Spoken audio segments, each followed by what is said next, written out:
Frères et sœurs du monde, je vous salue dans le beau nom de notre Seigneur Jésus-Christ.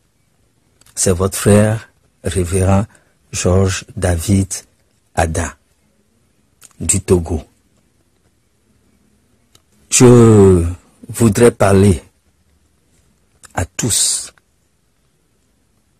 sur l'Afrique. Ça fait des années, depuis 1996, que je parle de l'Afrique.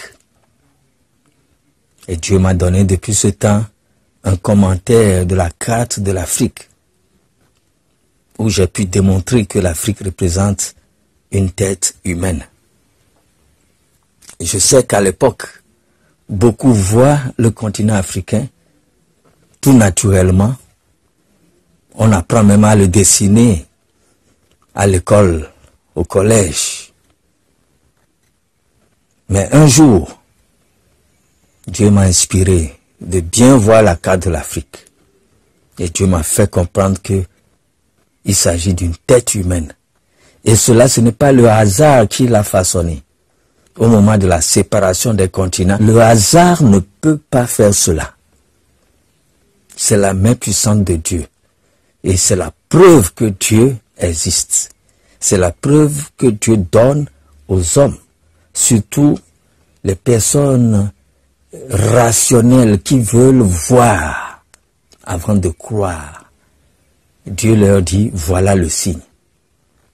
Parce qu'au moment de la séparation des continents, si ce ne sont pas les Américains, ni les Russes, ni les Chinois, ni les Européens, c'est vrai, quand je parle de l'Europe, la Russie est dedans. Si ce n'est aucun d'eux, par sa technologie, qui a donné cette forme ingénieuse, surprenante à l'Afrique, c'est qu'il y a une main invisible. Qui va me dire qu'il ne voit pas sur la carte de l'Afrique le front, le nez, la lèvre supérieure, la lèvre inférieure, le menton, même l'orifice du nez qui est un peu tracé, et même l'œil, la place de l'œil, qui est bien indiquée là-dessus, sur cette carte-là. Il faut ne pas être honnête pour dire que on ne voit pas la forme d'une tête humaine dans cette carte de l'Afrique. Maintenant, ce soir, ce jeudi 24 juin 2021, pourquoi je fais cet audio ou ce vocal, cet enregistrement? C'est pour éclairer le monde. C'est pour éclairer le monde parce que il y a des vidéos qui sont sorties sur YouTube ou même dans le journal parlé de certaines chaînes où on aperçoit, on remarque qu'il y a un rift au niveau de l'Afrique de l'Est. Et il y a beaucoup de titres. Par exemple, le 6e océan du monde se formera en Afrique. Ces images d'une faille au Kenya, etc. On dit un nouvel océan est-il en train d'apparaître? Je ne lis pas tout, hein. Et si le continent africain se séparait en deux? D'autres titres sur YouTube, c'est l'Afrique se scinde en deux. Et certains même se posent des questions. Est-ce que cette partie-là, après la scission, une partie va se détacher et va devenir un autre continent? Alors je voudrais vous dire, ce n'est point le cas. C'est une prophétie écrite dans Ésaïe qui est en train de s'accomplir. Pour vous dire que la Bible est la vérité. Dans le livre d'Ésaïe, on a dit, une vierge sera enceinte. Cela s'est accompli. Aujourd'hui, il s'agit d'une prophétie qui s'accomplit. Et je vais vous lire là où se trouve cette prophétie. Elle est dans Ésaïe 19. Et je vais vous lire à partir du verset 23. Il dit, en ce même temps, il y aura une route d'Égypte en Assyrie. Les Assyriens iront en Égypte et les Égyptiens en Assyrie. Et le verset continue, et les Égyptiens et les Assyriens serviront l'Éternel. Verset 24. En ce même temps, Israël sera, lui, troisième, uni à l'Égypte et à la Syrie. Et ces pays seront l'objet d'une bénédiction. Verset 25. L'Éternel des armées les bénira en disant, béni soit l'Égypte, mon peuple, et la Syrie, œuvre de mes mains, et Israël, mon héritage. Donc, comprenez que Dieu est en train de frayer cette route-là. Et comme c'est prévu par les scientifiques ou les géologues, je ne sais pas, que l'eau de la mer Rouge va rentrer. Donc il y aura comme un océan, comme un canal, c'est-à-dire d'eau, un canal d'eau. Je voudrais dire au monde entier, aux frères en Christ, aux sœurs en Christ, que Dieu est en train de frayer la voie dont il parle dans Ésaïe 19, verset 23. En ce même temps, il y aura une route d'Égypte en Assyrie. C'est-à-dire que l'Afrique est souvent appelée Égypte. Et ça va quitter donc Éthiopie, tout ça là, c'est dans le grand ensemble d'Égypte. Et ça va continuer jusqu'en Assyrie, c'est-à-dire vers l'Europe.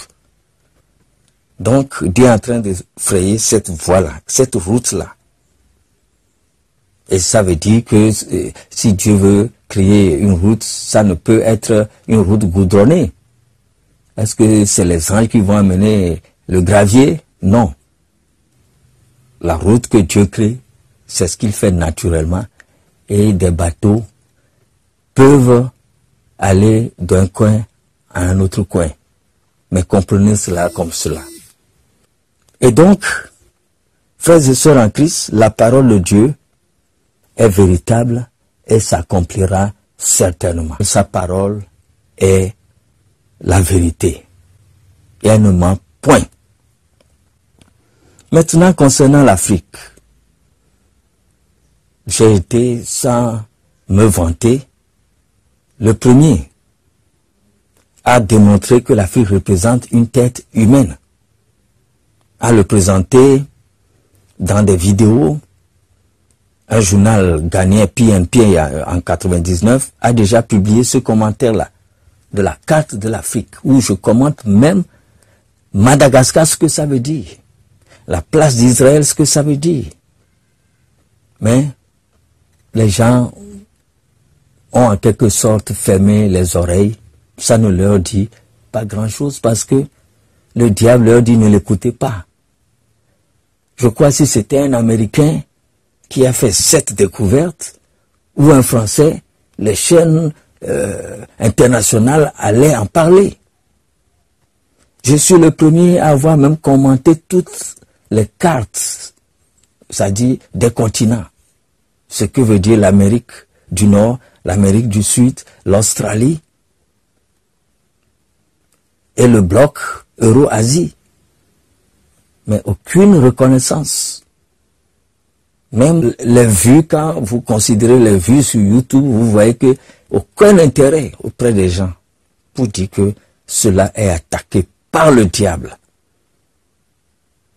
Mais je sais que quand le temps de Dieu viendra, tout ce qui est caché aux yeux de l'homme sera perceptible par les yeux de ses propres aveugles qui refusent de voir. Je voudrais m'arrêter ici, mais pour rappel, je peux dire que l'Égypte, le sort de l'Égypte, le sort de l'Afrique n'est pas caché à Dieu. Et quand nous lisons Le verset 1, oracle sur l'Égypte. Voici l'Éternel est monté sur une nuée rapide. Il vient en Égypte. Et les idoles de l'Égypte tremblent devant lui. Et le cœur des Égyptiens tombe en défaillance. Comprenez en ce moment que Dieu a un problème avec les Égyptiens, les Africains, à cause de nos idoles, à cause de l'idolâtrie. Le verset 2, j'armerai l'Égyptien contre l'Égyptien, et l'on se battra frère contre frère, ami contre ami, ville contre ville, royaume contre royaume. Est-ce que ce n'est pas vérifié? Ce n'est pas réel? Au Libéria, n'y a-t-il pas eu de guerre où entre frères, ils se sont entretués pendant des années? En Sierra Leone, en Éthiopie même dernièrement, en Éthiopie, des armées, des rébellions dans des pays. Dieu dit, j'armerai l'Égyptien contre l'Égyptien. Et l'on se battra frère contre frère, ami contre ami, ville contre ville, royaume contre royaume. Et c'est ça que nous subissons. Et c'est la main de Dieu. Ça veut dire que nous avons un problème avec Dieu. Verset 4, je livrerai l'Égypte entre les mains d'un maître sévère. Un roi cruel dominera sur eux, dit le Seigneur, l'Éternel des armées. Un roi cruel dominera sur eux. Nous avons été vendus, nos ancêtres ont été vendus comme esclaves. Et aujourd'hui, jusqu'à aujourd'hui, après la colonisation, nous constatons que nous sommes encore exploités par l'Occident. Donc il y a problème. Nous sommes livrés. Nous sommes livrés. Il y a problème. Même que nous disons que nous sommes indépendants, il y a toujours problème. Verset 4, je livrerai l'Égypte entre les mains d'un maître sévère. Un roi cruel dominera sur eux, dit le Seigneur, l'Éternel des armées. C'est spirituel.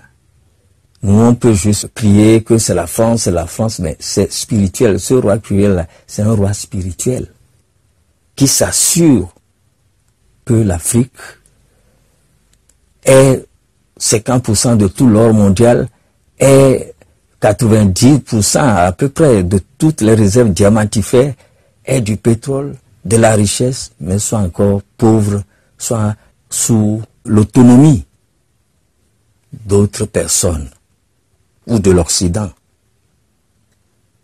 Voilà notre situation.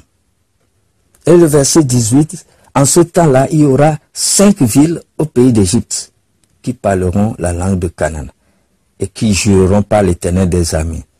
L'une d'elles sera appelée ville de la destruction. Jusque-là, je n'ai pas encore d'inspiration par rapport à cette ville-là. Mais le verset 19, en ce même temps, il y aura un autel à l'Éternel au milieu du pays d'Égypte et sur la frontière, un monument à l'Éternel. Concernant l'autel à l'Éternel qui doit être au milieu du pays d'Égypte, faisons la recherche nous-mêmes pour savoir quel est le pays, l'endroit où on peut dire que c'est le milieu de l'Égypte et de l'Afrique. Moi, j'ai souvent pensé au Congo-Kinshasa, que ça peut se trouver là. Parfois, quand je vois un peu la carte et que je mesure un peu, ça peut être entre Centrafrique et Congo-Kinshasa. Mais l'autel de Dieu, qui sait, peut-être au niveau de Congo-Kinshasa. Je veux dire RDC. Il faut que chacun prie pour en avoir la révélation. Maintenant, sur la frontière, un monument à l'Éternel. Ce monument, Dieu m'a inspiré sans que je ne le sache. Il s'agit de mon projet de lancement du Togo au top du tourisme mondial, où j'ai conçu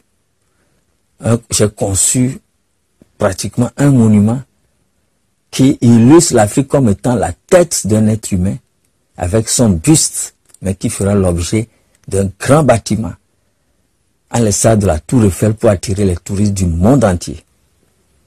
C'est après que, par inspiration, j'ai compris que c'est de ça qu'il s'agit.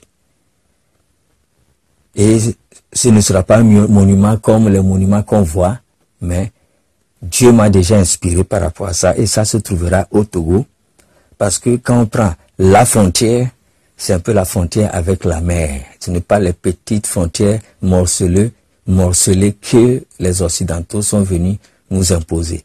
Mais il y a une frontière naturelle, qui est la délimitation de l'Afrique avec la mer. Et effectivement, le Togo a une frontière avec la mer. Donc, ce bâtiment se trouvera au Togo, qui est un pays qui a une frontière avec la mer. On dit ce sera pour l'Éternel des armées un signe et un témoignage dans le pays d'Égypte. Ils crieront à l'Éternel à cause des oppresseurs, et il leur enverra un sauveur et un défenseur pour les délivrer. Les Égyptiens, les Africains, ils crieront à l'Éternel à cause des oppresseurs. Et aujourd'hui, effectivement, l'Afrique crie. Ils ne savent, les Africains ne savent à quel saint se vouer. On crie que nous sommes dominés par les colonisateurs, et on veut voir nos pays émerger et voir l'Africain pouvoir manger suivant la richesse de son sol. Et la parole dit, Dieu leur enverra un sauveur et un défenseur pour les délivrer. Je voudrais terminer en reprenant Ésaïe 22. Ainsi l'Éternel frappera les Égyptiens, il les frappera, mais il les guérira, et ils se convertiront à l'Éternel. Oui, ils se convertiront à l'Éternel, qui les exaucera et les guérira. Il y a un verset où Dieu dit, venez plaidons, si vos péchés sont comme le cramoisi, ils deviendront plus blancs que la neige. Frères et sœurs en Christ, que Dieu vous bénisse. Et je crois que vous avez compris mon message. Il n'y a pas lieu de s'alarmer. Ce qui apparaît aujourd'hui comme une faille qui va emporter une partie de l'Afrique, ce n'est pas quelque chose de dramatique qui va arriver. Juste Dieu va frayer une voie. Il y aura un fleuve qui va rentrer dedans, et des bateaux, des pirogues pourront naviguer là-dessus pour aller en Assyrie, en Europe. C'est ce que la parole dit. En ce même temps, au verset 23 d'Ésaïe 19, en ce même temps, il y aura une route d'Égypte en Assyrie. Les Assyriens iront en Égypte et les Égyptiens en Assyrie. Je répète, en ce même temps, il y aura une route d'Égypte en Assyrie. Et Dieu prend l'Égypte comme l'Afrique. C'est vrai qu'on peut parler d'Éthiopie, etc. Mais quand on dit l'Égypte, Dieu parle à toute l'Afrique. Et cette voie-là, elle va directement vers la Syrie. Ésaïe 19, 23. Que le monde ne panique pas, mais ayons un regard sur la parole de Dieu, qu'elle ne ment pas, elle s'accomplit toujours. Et quand ça se fait comme cela, ça veut dire que nous sommes près du grand retour de notre Seigneur Jésus-Christ. Bientôt, il y aura l'enlèvement. Bientôt va prendre place le grand réveil qui doit venir avant l'enlèvement. Et j'ai toujours dit que ce réveil quittera le Togo. Je suis le messager de Dieu pour vous. Que le diable ferme les yeux aux gens sur tout ce que Dieu me donne et que je révèle, ce n'est pas grave. Mais quand le jour viendra, à l'heure du soir, la lumière paraîtra. Que Dieu vous bénisse. C'était révérend Georges David Ada. Shalom, shalom.